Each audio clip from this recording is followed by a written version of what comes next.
This week, Gary Ablett Jr. receives AFL's highest honour. Welcome to the Sports Playbook. I'm Daniel, and we are Australia's weekly sports news podcast covering men's and women's sport. So here's the week in sport and everything coming up this weekend. In football, the Matildas secure victory in Caitlin Foord's milestone match.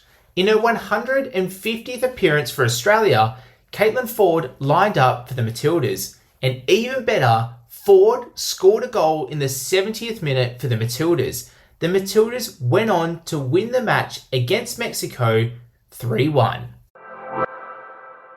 In tennis, Serena Williams wins her first match back. In the doubles, Williams impressed in her match at the Queen's Club in London. Alongside her doubles partner in Victoria Mboko, Serena lined up for her first match on the WTA Tour in almost 4 years. The doubles pairing won in straight sets.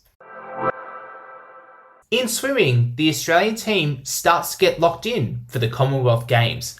The Australian swim trials are currently happening in Sydney for the Commonwealth Games in Glasgow, and 17-year-old Sienna Tui has qualified for the Commonwealth Games in the 100-metre breaststroke. This will be Sienna's first time representing Australia on the global stage, and for Sienna, it's been a huge moment as she moved from Albury, which is regional New South Wales, to Canberra to continue pursuing her dream to make it on the Australian team.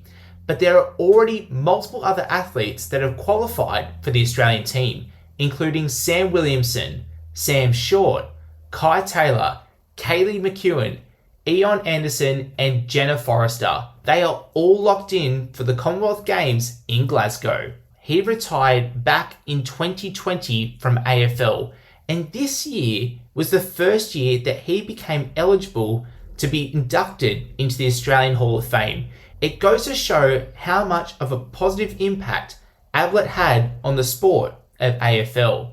Ablett was otherwise known as the Little Master, and this is because he punched well above his weight, and these stats go to show. 357 games, a dual premiership player, dual Brownlow medalist, and an 8-time All-Australian. Well done to Gary Ablett Jr.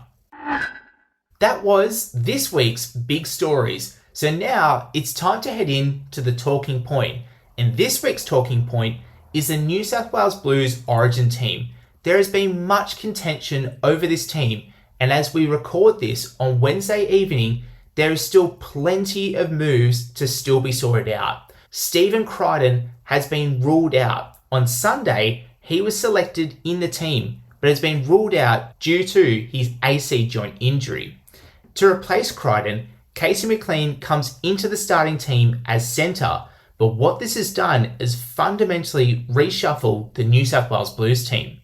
Mitchell Moses is still currently scheduled to play in this match, but he has until tomorrow, which is Thursday, to prove he can run at 100% fitness to be ready for the game. If he is not ready, what looks likely is Ethan Strange will move back into the 5'8" position to be alongside Nathan Cleary, just like Game 1. But some other big mentions to come from this. Dylan Lucas will make his debut for the New South Wales Blues. Will be on the right-hand side playing in the second row, which means Hamale Olakawatu has been moved to 20th man. That means he's been demoted from his Game 1 starting position. And because of the backline reshuffle, Mark Nwangawitawaze has moved in to the 19-man squad. Adam Fanua-Blake moves back to the bench, and Payne Haas moves into the starting team as he was injured for Game 1. And Api Coruscant gets his chance to represent the New South Wales Blues after Api has not been in the team since 2023. So Laurie Daly has put a lot of faith into this New South Wales Blues team. But what will be interesting is if the Blues can get the start they need in Game 2. It's no secret, until Kalen Ponga got sent off in Game 1, the New South Wales Blues were going nowhere in this contest. So they have to get out of the blocks quick, and they have to score points against this fast, fit Queensland Maroons team. one to watch next Wednesday for Game 2, the State of Origin. So now it's time to head in to our weekend preview. Here are some big games to look forward to. In Game 1 in the NRL, the Rabbitohs take on the Broncos on the 11th of June. And this game is even more important than the actual contest itself, because both teams are actually representing and paying tribute to Jai Arrow. For the Rabbitohs, they have named Jai Arrow as 23rd man, and in doing so, they are also playing in a special tribute whiteout jersey. This jersey and all the proceeds that are being raised from it will go directly towards Jai Arrow's family. And the Broncos will have a special warm-up jersey with Jai Arrow's name on the top of it.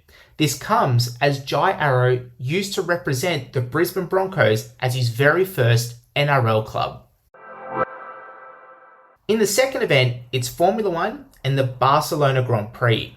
Now what's interesting here is Mercedes is very likely to dominate in this contest.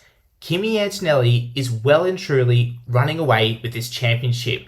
He has almost got a 67-point gap to his closest rival in second, which is no longer George Russell. Lewis Hamilton in Ferrari is now second in the World Championship. This is the best spot he's been in the championship since 2021 when he was back at Mercedes. McLaren will be out to prove themselves. Red Bull need to show up in a strong way, but can George Russell start his championship comeback, or will Kimi Antonelli start to run away and push this championship too far out of Russell's reach? And in the final match, it's netball. The Melbourne Vixens take on the West Coast Fever on the 14th of June. For the Vixens, they need to win this match. They are coming off back-to-back defeats against the Adelaide Thunderbirds and the Melbourne Mavericks. If they lose to the Fever, they would have lost to all of the top 4 teams, and that is not a good sign heading into the final series. But equally, the West Coast Fever are also coming off the back of 2 very interesting weeks. They also were defeated by the Melbourne Mavericks 2 weeks ago, and they also only just beat the Giants by 1 goal. So both sides need the win desperately heading into the final series. This is the final week in the regular season and one to watch for any netball fan. That is your sports week sorted. So enjoy the weekend, and I'll be back on Monday with a full wrap. So until then, follow the Sports Playbook. We are your go-to for fast sport news without the noise. You can follow us on Instagram, TikTok, and subscribe wherever you get your podcasts. See you on the next episode.